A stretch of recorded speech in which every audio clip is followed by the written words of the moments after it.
অবশ্যই ওনার নেতৃত্বে এটা চলছে, তাই ওনার কাছ থেকে আমরা গুরুত্বপূর্ণ বক্তব্য শুনে নেব। আমি আহ্বান জানাচ্ছি আমাদের হুজুর সৈয়দ আসিকুর রহমান আশরাফ আল জিলানী সাহেব কিবলাকে। या अय्युहल्लज़ीना आमनू अस्सलामु अलैकुम व रहमतुल्लाहि व बरकातुहू नहमदुहु व नुसल्ली अला रसूलिहिल करीम अम्मा बाद फ़अऊज़ु बिल्लाहि मिनश शैतानिर रजीम बिबरकाति बिस्मिल्लाहिर रहमानिर रहीम कुल ला अस्अलुकुम अलैहि अजरन इल्ला मवद्दता फिल कुर्बा सदक़ल्लाहुल मौलाना नज़ीम व बल्लगना रसूलुहुन नबीयुल करीम व नहनु अला ज़ालिका लमिनश शाहिदीन व शाकिरीन वल्हम्दुलिल्लाहि रब्बिल आलमीन।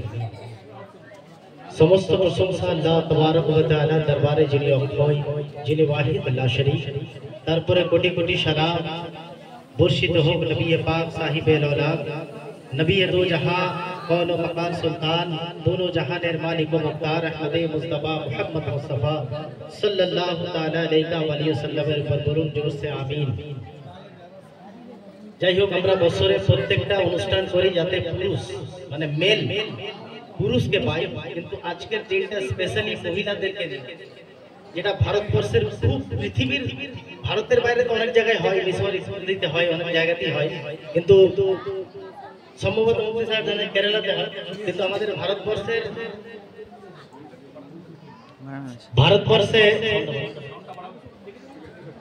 ভারতবর্ষের বুকে অনেক কম জায়গাতে ইসলামের ইতিহাস সম্পর্কে মানুষকে ওয়াকিবহাল করা, কারণ মানুষ শুধু কোরআন হাদিস তো জানে অবশ্যই, কিন্তু কোরআন হাদিসের ব্যাখ্যা না জানলে, দেখুন কোন জায়গাতে, যেমন বাংলাতে তুমি তোমরা আপনি এই তিনটে ভাষা, কার সামনে তুমি বসালে ইজ্জত পাবে, কার সামনে তুই বসালে কোনো প্রবলেম নেই, কার সামনে আপনি বসালে হবে, সেটা গ্রামার বলে। কিন্তু আরবি আর ইংরেজিতে এই তিন ধরনের ভাষা নেই, তুই আমি তুমি তোমরা নেই। ইউ মানে তুমি হয়, ইউ মানে তোমরা হয়, ইউ মানে আপনি, বুঝলেন? এবার কোন জায়গাতে কার সামনে ইউ বসালে আপনি প্রকাশ পাবেন, এটাই তো এই জন্যই মানুষ আরবিতে তুমি তোমরা আমরা তুমি তোমরা আপনি বলে ভাষা নেই, আনা আনা কোথায় বসালে তুমি প্রকাশ পাবে, আনা কোথায় বসালে তুই প্রকাশ পাবে, আর আনা কোথায় বসালে আপনি প্রকাশ পাবেন, এটাই তো। যাই হোক, আমি এত ব্যঞ্জনবর্ণ বলবো না, এত হাই ক্লাসের কথা বলবো না। একটু কিছুদিন আগে আমি আসাম গুয়াহাটি থেকে এয়ারপোর্ট থেকে নেমে 8.5 ঘন্টা ট্রাভেল করে গেছিলাম আসামের ধুবড়ি বলে একটা জায়গা, সেখানে একটা প্রত্যন্ত এলাকা, গ্রামের নাম ধর্মশালা। তো আমি ওই এলাকায় গিয়ে দেখলাম যে ইসলাম সম্পর্কে কিঞ্চিত পরিমাণ নলেজ, মানে আমি একদম স্টার্টিং কথা বলছি, শুরু কলমার কথা বলছি, সেটুকু নলেজ নয় এখনো কত দূরে। কারণ এই প্রধান কারণ হচ্ছে আল্লাহ নবী বারবার বলেছেন প্রত্যেক মুসলমান নরনারীর জন্য ইসলাম শিক্ষা নেওয়া ফরজে আইনি। ফরজ দুই ধরনের, একটা ফরজে কিফায়া, একটা ফরজে আইনি। যেমন জানাজার নামাজ ফরজে কিফায়া, আপনার হয়ে যদি কেউ পড়ে নেয় এই স্বভাবটা আপনি, যেমন একটা গ্রামে কেউ মাইয়াত হয়ে গেলে যদি 3 জনও জানাজার নামাজ পড়ে তো পুরো গ্রামের লোক সওয়াব পেয়ে যাবে, কিন্তু নামাজ রোজা ইত্যাদি এটা ফরজে আইনি, ফরজে কিফায়া না, এটা ব্যক্তিগত, যে আপনাকে খিদে লেগেছে আপনাকেই খেতে হবে, আপনার পরিবর্তে অন্য কেউ খেলে আপনার পেট যেমন ভরে না, তো আপনার রুহের খিদা এই রোজা রেখে রুহের গেজা, রোজা নামাজ রুহের গেজা, হজ রুহের গেজা, রুহের খাবার, তো এটা আপনার ব্যক্তিগত পার্সোনাল ইন্ডিভিজুয়াল, আপনাকে খেতে হবে, তবে তার পেটটা রুহের পেটটা ভরবে, তাই তো? তো যাই হোক, আজকের দিন ইসলামের ইতিহাসে এমন একটা দিন, আপনারা সবাই জানেন, ভাই মহিলারাও জানে, যে আল্লামা ইকবাল বলে একজন ছিল, যিনি বর্তমানে পাকিস্তানের, তখন ভারতবর্ষ তো এক ছিল।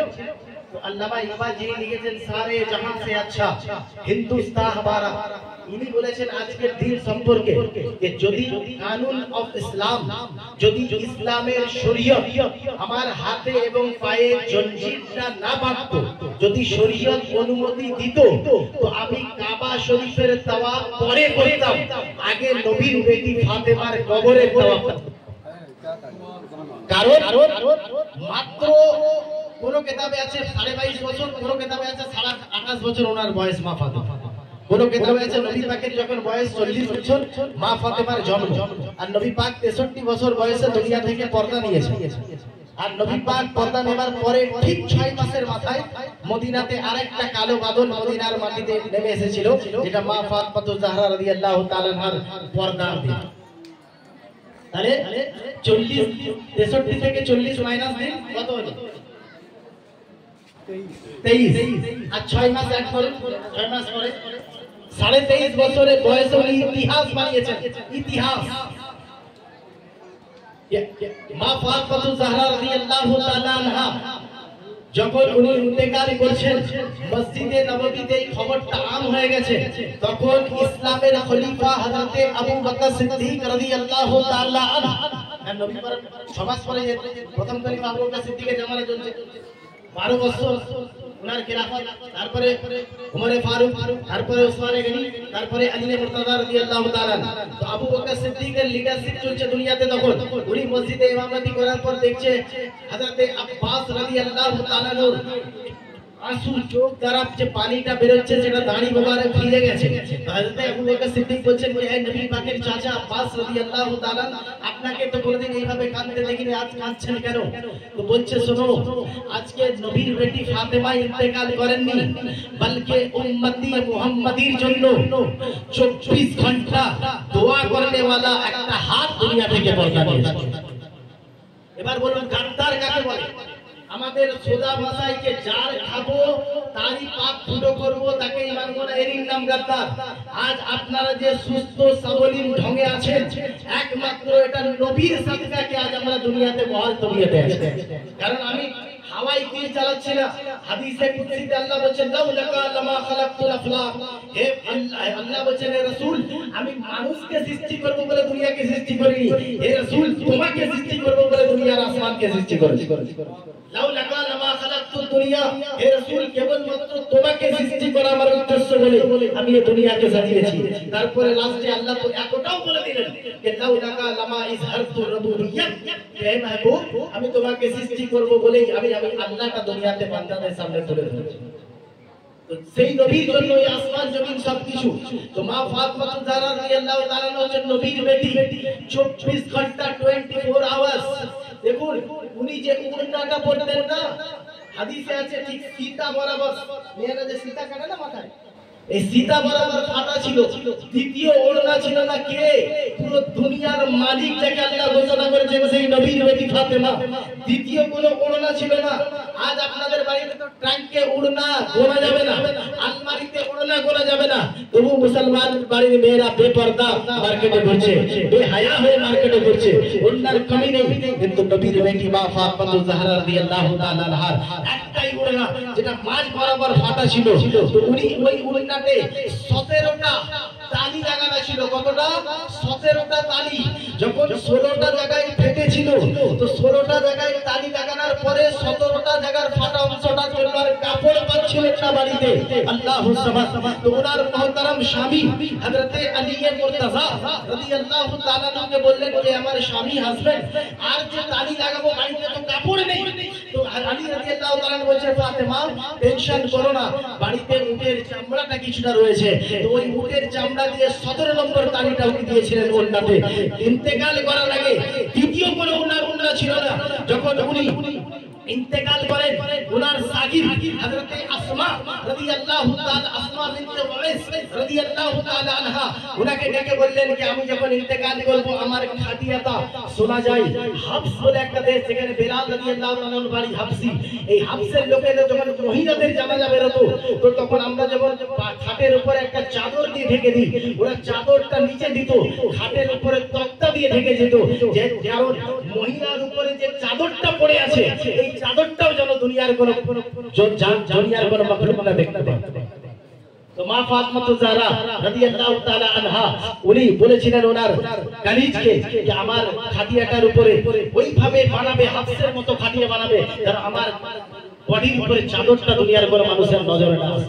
ইনি মা ফাতেমা জাহরা রাদিয়াল্লাহু তাআলা আনহা যিনি যখন বাড়ির কাজ করতেন সংসারে চাটকিটাও নিজে পিষতেন আটাটাও নিজে বাঁধতেন নিজের বেটা ইমামে হাসানের ইমামে হোসেনের মধ্যে 1 বছরের ফারাক নয় মাত্র 11 মাসের ফারাক এই রকম দুটো সন্তানকে দুগ্ধ পান করাতেন আবার স্বামীর খিদমত করতেন হযরতে আলী রাদিয়াল্লাহু তাআলা আনহু মা হযরতে ফাতেমা বিনতে আসাদ যিনি মা ফাতেমার শাশুড়ি উনাকে বলতেন যে আপনি শুধু আলীর মা নন আপনি তো আমি ফাতেমা আমার মা আপনার সেবা যত্ন আমার উপরে দায়িত্ব এটা উনি করতেন তারপরে যখন রাত হতো ওনার স্বামীর কাছে ইজাজত নিতেন আর বলতেন এই আলী এবার ফাতেমাকে একটু রুখসাল দাও আমি আল্লাহকে রাজি তো করিয়ে নিই উনি সারা সারা রাত মুসাল্লাতে আল্লাহর দরবারে হযরত ইমামে হাসান ওনার বড় সাহেবজাদা বলছেন যে আমার মা কোন রাতে ঘুমাননি 23.5 বছর বয়সে আমি যতদিন জ্ঞান হয়েছে ইমামে হাসান বলছেন যে কোন রাতে আমি আমার মা ফাতেমা জাহরাকে ঘুমাতে দেখিনি আরে কে ফাতেমা যার সম্পর্কে শুনুন আজকে কেউ গর্ব করে বলে নূর ভাই আরে আমি তো ওই ব্যক্তি আমি যেখানেই যাই লোক চেয়ার ছেড়ে দাঁড়িয়ে যায় রফিকুল হাসান বলেন যে আমি তো ওই রকম ব্যক্তিকে আমি যেখানেই যাই মানুষ ইজ্জত দিয়ে চেয়ার চালায় কিন্তু একবার ভেবে দেখুন তো যে সারা জাহানের মালিক ও মুক্তার নবী মুস্তাফা যেখানেই যাই সবাই ইজ্জতের জন্য এমন দাঁড়ায় যে নবী মুস্তাফার কদমে জান দিয়ে দিতে হাজির থাকে সেই নবী যখন ফাতেমা জাহরা নবীর কাছে আসেন নবী আবার নিজে দাঁড়িয়ে ফাতেমাকে সম্মান জানাতেন নবী মুস্তাফা যে খাবার খেতেন কদু এই কদুকে হাদিস শরীফে বলছে লাউকে লাউ বলো না লাউ শরীফ বলো কারণ নবী মুস্তাফার পছন্দিদা জিনিস তাহলে আপনাদের কাছে পয়েন্ট দিচ্ছি লজিক দিচ্ছি শুনুন যে জিনিস নবী খেতেন সেটা যদি শরীফ হয়ে যায় তো যে জাতকে দুনিয়াতে সবথেকে বেশি মানুষের মধ্যে যদি কোন জাতকে নবী মুস্তাফা সবথেকে বেশি ভালোবাসতেন তো সেই জাতের নাম হচ্ছে মা ফাতেমা জাহরা রাদিয়াল্লাহু তাআলা তো নবী যাকে ভালোবাসতেন যে জাতকে যে পার্সোনালিটিকে যে ব্যক্তিত্বকে সেই ব্যক্তিত্বকে ভালোবাসা এটা আমাদের উপরে কি দায়িত্ব নয় তো এই রকম ইতিহাসগুলোকে আজকে মিটিয়ে দেওয়া হচ্ছে মা ফাতেমা জাহরা শান যদি আপনারা শুনেন বলে ভাইজান আপনারা এত বড় হয়ে গেছে আমরা কেউ শুনিনি তো মা ফাতেমা এগুলো লুকিয়ে রাখা হয়েছে কারণ ইসলামের প্রতি যাতে আপনাদের আগ্রহ না বেড়ে যায় যত আগ্রহ ইসলামের ইতিহাস জানবেন ইসলামের প্রতি আপনাদের আগ্রহ বাড়বে তো ইতিহাসগুলোকে বিকৃত করা হচ্ছে আবার ইতিহাসগুলোতে গোপন করা হচ্ছে লুকিয়ে দেওয়া হচ্ছে যাতে মানুষের মনে নবীর পরিবারের নবীর মেহনত নবীর পরিবারের মেহনত গুলো মানুষের অন্তরে না বুঝতে পারলেন তো এই মা ফাতেমা জাহরা রাদিয়াল্লাহু তাআলা আনহা যিনার শান সম্পর্কে নবী পাক বলেছেন যে আমি ফাতেমাকে যখন দেখি আমার চোখটা ঠান্ডা হয়ে যায় বলে ইয়া রাসূলুল্লাহ কেন বলে আমি ফাতেমা থেকে জান্নাতের খুশবু পাই তো বলুন দুনিয়াতে থেকে থেকে থাকতে থাকতে নবী যে মেয়েকে জান্নাতের সরদার বানিয়ে দিলেন সেই মা ফাতেমা একটা রাত্রিও ইবাদত আদা করেননি এবং আমার বড় ছেলে হাসান পাক বলছেন যে আমার মা যখনই মুসাল্লা মেলে কেঁদে কেঁদে ইবাদতটা করত সর্বপ্রথম কোন জিনিসের জন্য যদি আল্লাহর কাছে দোয়া করতো আমার মা তো দোয়া করতো যে আমার আব্বা মুহাম্মদুর রাসূলুল্লাহর উম্মত গুলোকে আল্লাহ তুমি বকশিশ দেবে কিয়ামতের দিনে সর্বপ্রথম দোয়া ওনার নিজের জন্য করতেন না 1 মাস বাড়িতে চুলা জ্বলতো ওনার বাড়িতে এক মাস চুলা জ্বলতো না তারপরে নিজের জন্য দোয়া করেননি যখনই দোয়া করেছেন আল্লাহ গো আমার বা হযরত মুহাম্মদুর রাসূলুল্লাহ সাল্লাল্লাহু আলাইহি ওয়া সাল্লামের উম্মতগুলোকে তুমি কষ্ট থেকে দূরে রাখো তো মা ফাতেমা জাহরার বাড়িতে যখন দিনের পর দিন খাবার থাকে না তো আলী রাদিয়াল্লাহু তাআলা বলেন বাপ ফাতেমা তোমার আব্বার কাছ থেকে একটু মদদ করে আসো তো মা ফাতেমা জাহরা বলছে যে আলী আমি জানি যে আমার আব্বাকে আল্লাহ তো আমি যদি চাই তো আল্লাহ রোজানা জান্নাত থেকে জোড়া পাঠাতে পারে কিন্তু আমি এটা एग्जांपल রেখে যাব এটা নিদর্শন রেখে যাব যে আমার উম্মতের মধ্যে কেউ যখন গরীব ফাটা উন্না পড়বে তো তাকে যখন কেউ টিটকারি করে বলবে যে তোর বাড়ি থেকে একটা ভালো উন্নাও নেই তো তখন সে উম্মতি যেন গর্ব করে বলে এই ফাটা উন্না আমি করেছি আমাকে টিটকারি করতে পারিস কিন্তু আমি জানতার সুন্নতে আমল করছি না আমি তো দো জাহানের বাদশা নবী মুস্তাফার বেটি মা ফাতেমার সুন্নতে আমল করছি আমি গরীব নই আমি ফাতেমার নফসে কদমে চলার চেষ্টা করছি বলো সুবহানাল্লাহ কমসে কম উম্মতি গুলো এইরকম মা ফাতেমার বাড়ি থেকে বাড়ি থাকতে দিতে পারতেন না, লম্বর চাকরানি থাকতে পারতেন না? তো নবী মুস্তাফা বলছেন, না বেটি, তোমাকে দেখে আমার উম্মতের গরিবরা যদি বলে নবীর বেটি বলে তার বাড়িতে নবী মুস্তাফা চাকর রেখেছিলেন জোড়া জোড়া, আমরা গরিব কোথায় পাবো? না ফাতেমা, তোমাকে দেখে তো আমার গরিব উম্মতি গুলো কমসে কম তাসাল্লি পাবে। এই ফাতেমার বাড়িতে যে দুনিয়ার মালিকের বেটির বাড়িতে যদি চাকর না থাকতে পারে, তো আমরা আমার স্বামীকে অযথা প্রেসার কেন দেবো, অযথা প্রেসার কেন দেবো যে আমার বাড়িতে যে চাকর রাখতে হবে? কিছুদিনের দুনিয়া কাটিয়ে দিই, যে মা ফাতেমা তো জাহরা যেভাবে দুনিয়াতে কাটিয়ে আমাদের জন্য রোল মডেল হয়েছিল, বলুন সুবহানাল্লাহ। তো এই ফাতেমা তো জাহরা শান সম্পর্কে এই জন্য আমি আজকের দিনটাকে বেছে নিয়েছি মানুষকে সোশ্যাল ওয়ার্ক করার জন্য। মা ফাতেমা তো জাহরা এই রমজান মাস ঠিক ইফতারের সময় ইহুদির বাড়ি থেকে কিছুটা জব ধার করে নিজে চাক্কি পিষে আটা করে নিজে হাতে রুটি তৈরি করে হাসান হোসেন আলিয়া ফাতেমা চারজনে ইফতার করবে, বসবে, রুটি আর পানি দিয়ে ইফতার করবে। ওই মত অবস্থায় ফাতেমার বাড়ির দরজাতে এক গরিব এসে আওয়াজ দেয়, এই নবীর বেটি 3 দিন ধরে কিছু খাইনি, রোজা রেখেছি, বাড়ি থেকে কিছু আছে হেল্প করবে। তো ফাতেমা সব রুটি সেই গরিবকে দিয়ে হাসান হোসেনকে বলছে, বেটা পানি দিয়ে ইফতার করো, এটারই নাম ইসলাম। এই জন্য যে মা ফাতেমা নিজে ভুকা থেকে গমকে খাওয়াতেন। আমরাও চেষ্টা করি তিনার আজ তিনার রু যদি আমাদের উপরে খুশি হয়, আজকে জলসা করলে তিনার রু খুশি হবে না, মিলাদ করলে খুশি হবে না, বলকে মা ফাতেমা তো যারা যেটা চাইছে সেই পাওনাটা যদি ওনাকে দিই, তো উনি আজকে ওনার রু যদি খুশি হয়ে যায়, আলহামদুলিল্লাহ। আর যদি আমাদের উপরে খুশি হয়ে যায়, অবশ্যই ওনার আব্বা মুহাম্মদুর রাসূলুল্লাহ আমাদের জন্য খুশি হয়ে যাবে। আর পৃথিবীর কোনো ব্যক্তি বলতে পারবে না যে আমি ইবাদত ছাড়া জান্নাত যাব।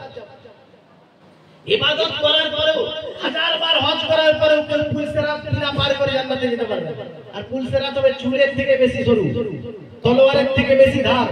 না থাকবে BMW, না থাকবে মার্সিডিজ, না থাকবে ল্যাম্বরগিনি, না থাকবে পোরশে, না থাকবে ইনোভা, না থাকবে কোনো গাড়ি। পায়ে হেঁটে যেতে হবে 50 বছরের রাস্তা পার হলে তবে জান্নাত। পড়ে গেলেই জাহান্নাম। নিচে ঘরের গাদা, নদীর নালা নেই, নদীর নালা নেই, পড়লেই জাহান্নাম। তো পৃথিবী একদম চ্যালেঞ্জ দিয়ে বলি, ওলি হোক আউলিয়া হোক যে হোক না কেন, পুলসেরাত পারাই পেরিয়ে তবে জান্নাত যাবে। তো এই পুলসেরাত থেকে যখন দেখুন মা ফাতেমার শান, যখন এই পুলসেরাত থেকে যখন মা ফাতেমাকে জান্নাত নিয়ে যাওয়া হবে না, তো 18,000 মাখলুকাত কিয়ামতের দিন হাসরের ময়দানে দাঁড়িয়ে থাকবে, 18,000 প্রকারের সৃষ্টি। আর আল্লাহ লামাকা থেকে আওয়াজ দিয়ে বলবে, এই যারা হাসরের ময়দানে দাঁড়িয়ে আছো, সে মেয়ে হোক, ছেলে হোক, বাচ্চা হোক, সবাই তোমরা যে যার নিগাহকে, নজরকে নিচের দিকে করে নাও, কারণ কিছুক্ষণের মধ্যে তোমাদের মধ্যে থেকে মা ফাতেমার গাড়িটা জান্নাতে যাবে। সুবহানাল্লাহ। এইভাবে আল্লাহ কাউকে জান্নাতে দেবেন না যে ডান দিকে 70,000 হুর, বাম দিকে 70,000 হুর, সামনে হযরতে মারিয়ামের নেতৃত্বে 70,000 হুর। একদিন মা ফাতেমা নবী পাককে জিজ্ঞেস করছে, ইয়া রাসূলুল্লাহ, পুরুষের মধ্যে সর্বপ্রথম জান্নাতে কে যাবে? তো মা ফাতেমাকে নবী পাক বলছে, এটা আবার জানতে হবে বেটি, পুরুষদের মধ্যে সর্বপ্রথম জান্নাতে তোমার বাপ আমি মুহাম্মদুর রাসূলুল্লাহ, আমাকেই আল্লাহ সর্বপ্রথম জান্নাতে নিয়ে যাবে। বলে আব্বা, তাহলে মহিলাদের মধ্যে জান্নাতে সর্বপ্রথম কে যাবে? তো নবী পাক বলেন, ওই যে ইমরান আছে না, ইমরানের বেটি মারিয়াম, উনি জান্নাতে যাবে। তো মা ফাতেমার গোলাপের মতো চেহারাটা একটু মুরঝে গেছে। তো নবী পাক বলেন, বেটি ফাতেমা, চেহারাটা এত দুঃখ কেন? বলে, ইয়া রাসূলুল্লাহ, আমি এই লোভে জিজ্ঞেস করেছিলাম যে জান্নাতে মহিলাদের মধ্যে প্রথম কে যাবে। আপনি পুরুষদের মধ্যে যখন প্রথম বলেছিলেন না, আমি কনফার্ম হয়ে গেছিলাম আব্বা যে মহিলাদের মধ্যে বোধহয় আপনি আমার নামটাই নেবেন, আমি সর্বপ্রথম জান্নাতে যাব। তো নবী পাককে বলছেন, বেটি ফাতেমাকে, ইয়া রাসূলুল্লাহ, আপনি মারিয়ামের নাম নিলেন? বলে, হ্যাঁ, শেষটা তো শোনো। বলে, বেটি ফাতেমা, তুমি যে সওয়ারিতে করে জান্নাতে যাবে, সেই সওয়ারির লাগামটা মারিয়ামের হাতে যাবে। এই জন্য হাত থাকবে, এই জন্য মারিয়ামের পাটা আগে জান্নাতে যাবে। যেমন নবী পাক যে সওয়ারিতে সওয়ার হয়ে যাবে, সেই সওয়ারির লাগাম হযরতে বেলালের হাতে। তো বেলাল সর্বপ্রথম যাচ্ছে, পিছনে নবী পাক বসে আছে, উনি ড্রাইভার হিসেবে চালিয়ে নিয়ে যাবেন। সেই মতো অবস্থায় বলছেন, মারিয়ামের হাতে মা ফাতেমাতুজ জাহরার লাগামটা থাকবে। বুঝতে পারছেন, আল্লামা ইকবাল এই জন্যই বলেছিলেন, যদি শরীয়ত ইজাজত দিত তো আমি কাবা শরীফের তাওয়াফের সাথে সাথে মা ফাতেমার কবরের তাওয়াফটা করতাম। কারণ উনি হার মিনিট আমাদের জন্য কি করে জাননি, 24 ঘন্টা নিজের বাল বাচ্চার জন্য দোয়া করেননি, দোয়া করেছেন তো এই গুনাহগার উম্মতির জন্য দোয়া করেছেন। তাই আমরা রূহকে খুশ করার জন্য কিছু অল্প কিছু আপনাদের আপনাদের হাতে তুলে দিচ্ছি। এটা কোনো দান হিসেবে নয়, কিচ্ছু হিসেবে নয়, শুধু মা ফাতেমা জাহরা রাদিয়াল্লাহু তাআলা আনহার সুন্নতে আমল করার চেষ্টা করেছি দরবার থেকে, এবং সকলে আমরা দোয়া দেওয়ার চেষ্টা করেছি। আসুন, ওয়ামা আলাইনা ইল্লাল বালাগ ওয়া আখিরু দাওয়ানা আলহামদুলিল্লাহি রাব্বিল আলামিন। দোয়া করেন আল্লাহুম্মা আমিন। পরমাধিকারী আলম মৌলা করিম সকাল থেকে নিয়ে যারা এখনো পর্যন্ত মৌলা দূর দূরান্ত থেকে এসে মৌলা বসে রয়েছে, আপনি তাদেরকে মা ফাতেমা জাহরা রাদিয়াল্লাহু তাআলা আনহার ওসিলায় ওয়াস্তে মৌলা বেরোজাদারকে রোজা রাখার তৌফিক দান করে দিন মৌলা। রমজানের বাদবাকি প্রত্যেকটা রোজাগুলো মৌলা আমাদের প্রত্যেককে সুস্থ সাবলীল শরীরে রাখার তৌফিক দান করে দিন মৌলা। মৌলা দুনিয়ার প্রত্যেক জায়গাতেই মৌলা আপনার ইজ্জত ওয়ালা বান্দা বান্দীদেরকে ইজ্জত করার ওসিলায় মৌলা এই গুনাহগারদেরকে দুনিয়ার প্রত্যেক জায়গাতেই মাথা উঁচু করে ইজ্জতের সহিত বাঁচার তৌফিক দান করে দিন আল্লাহ। আল্লাহ যারা অসহায়, যাদের মওলা রুজি রুটিতে মওলা কুশাদগি রয়েছে, রুজি রুটিতে মওলা তঙ্গি রয়েছে মওলা, এদের প্রত্যেকে রুজি রুটিতে বেপরোয়া বরকত আতা করে দেন মওলা। ইয়া রাব্বুল আলামিন বেরোজাদার কে রোজা রাখার তৌফিক দিন, বেনামাজি কে নামাজ পড়ার তৌফিক দিন মওলা। মওলা চামড়া চোখে আপনার महबूब নবী দো জাহান সাল্লাল্লাহু তাআলা আলাইহি ওয়া আলিহি ওয়াসাল্লামের মদিনাতুর রাসূল দেখার তৌফিক ও রফিক দান করে দিন মওলা। মওলা খাস করে মা ফাতেমা জাহরার উরসে মওলা যারা মালি ভাবে শরীক হয়েছে, যারা টাইম দিয়ে শরীয়ত করেছে মওলা, অংশগ্রহণ করেছে মওলা, এদের প্রত্যেকে রুজি রোজগারে আল্লাহ বেপরোয়া বরকত আতা করে দিন মওলা। মওলা এদের প্রত্যেকের কারবারে, এদের প্রত্যেকের বিজনেসে, এদের প্রত্যেকের তিজারতে মওলা বেপরোয়া বরকত আতা করে দিন মওলা। মওলা আমাদেরকে এই খানকাকে মওলা প্রত্যেক বছর নবী মুস্তাফার বেটি মা ফাতেমা জাহরা রাদিয়াল্লাহু তাআলা আনহার উরস মানানোর আরো বড় করে তৌফিক ও রফিক দান করে দিন আল্লাহ। আল্লাহ আমাদের প্রত্যেককে ঈদুল ফিতরের নামাজ খুশির সহিত মানাবার তৌফিক দান করে দিন মওলা। ইয়া রাব্বুল আলামিন আমাদের প্রত্যেককে মওলা সমস্ত রকমের আসমানি ও জমিনি মুসিবত থেকে হেফাজত করুন, আমাদের প্রত্যেককে সমস্ত রকমের মওলা রূহানি ও জিসমানি বিমারি থেকে হেফাজত করুন মওলা। ইন্নাল্লাহা ওয়া মালাইকাতাহু ইউসাল্লুনা আলান নবী ইয়া আইয়ুহাল্লাযীনা আমানু সাল্লু আলাইহি ওয়া সাল্লিমু তাসলিমা। আল্লাহুম্মা صلي على سيدنا مولانا محمد معدن الجود والكرم وآله وبارك وسلم. سبحان ربك رب العزة عما يصفون وسلام على المرسلين والحمد لله رب العالمين برحمتك يا ارحم الراحمين بحق لا اله الا محمد رسول الله.